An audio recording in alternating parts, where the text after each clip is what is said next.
Hello, everyone. Welcome back to my Dentistry Tuesdays, and today's topic is fillings. My name is Greg Chong. I've been practicing general dentistry for the last 25 years. I love dentistry, and I'm happy to share. Now, let's get into it. Dental fillings. In our everyday life, we have a lot of choices out there, and in dentistry, when it comes down to fillings, today, the mainstream ones, there's about only two choices. First one's been tried and true. It's been around for a long time. It's called amalgam fillings or silver fillings. And today's most popular versions of that is now composite resin fillings or tooth colored or white fillings.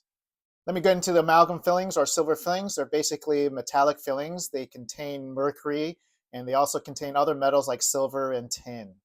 The material has been around for quite a long time. I mean, it was like first dental filling material that we had that we could fill people's teeth after we get rid of the cavity. And because of that, has a very long track record. It does corrode over time, so that's what also helps us in that it helps seals the tooth for longer and therefore lasts quite a long time. The material itself is bacteriostatic, meaning that it doesn't allow bacteria to grow on it, so that's also another reason why it lasts so long. But one of the biggest reasons why it's come out of favor is it has mercury in it. And mercury to us in our bodies, in the human body, it is very poisonous. But it seems like we can tolerate some, but then when it gets too much, then we have some health problems associated with that. Unfortunately, we try to test to see how much mercury actually comes off the filling when you chew your food or eat, but we just can't quantify that. And so therefore, I do believe that some does come off the fillings over time because I do see the fillings wear down over time. And so therefore people don't want to get mercury poisoning more than they get from say seafood or fish or something like that.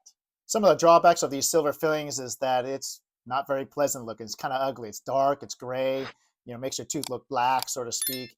And the other thing is that it actually doesn't bond to the tooth structure. So once we drill a hole to get rid of the cavity in your tooth, we just plunk the stuff in there and it just fills up a hole. So when a patient comes in and they have a broken tooth, a lot of times it has a big silver filling in it. Compared to patients who have tooth colored or white fillings bonded to their tooth structure, I see less damage in that respect. The other material choice is called composite resin or plastic fillings. They are tooth colored or white. We tend to try to match the tooth color of the material to actually tooth color itself. We get close, it's not always perfect, but it can look very, very nice. And the cool thing is that it bonds to the tooth structure, so we can actually maybe put into a corner, reshape a tooth, maybe cosmetically change the way your tooth looks in terms of shape and color. And they're really, really nice. And they can hold a shine for a very, very long time. And again, when you have them done, it looks like your tooth has never been restored by a dentist. It doesn't have that dark look to it anymore. Despite their good looks, they have some disadvantages. And some of that has to do with how the edges of the filling seal your tooth over time. We do find that the composite resin or plastic fillings, they break down faster than the silver ones and they do not corrode. So therefore there's no additional sealing ability of the filling material to help prevent leakage and new decay forming. So basically, if it doesn't last as long, we tend to see staining around the edges where the filling meets your tooth. And then as a result, we want to drill those out because we're fearful that it's leaking deeper inside, which we can't really fully tell all the time. And when we do that, okay, well, the longevity of the filling didn't last as long compared to if we did a silver filling instead. One of the other disadvantages is whenever I put these tooth colored fillings into my patient's tooth, I have to have a very dry feel. Even the moisture from your breath, if you breathe out through your mouth, that water vapor in your breath can spoil my bonding process. And I don't even know, it's all microscopic. So we try to create a very dry field. So when we bond the filling in, it's very predictable. And then we, of course, are trying to make this filling last as long as possible if it is put in well. But again, one of the advantages of these tooth color filling materials is it bonds to the tooth structure. So it tries to hold your tooth together from inside out, so to speak. A crown kind of hugs the tooth and protects it from the outside in. And so when we do these composite resin fillings, we actually may try to reinforce your tooth structure's structural integrity. If that's the case, I see less broken teeth with tooth color fillings in them versus the ones that have silver fillings. So that's definitely a major advantage to bonded resin fillings. In the end, there are advantages and disadvantages to each one. There's not just a perfect material for every situation.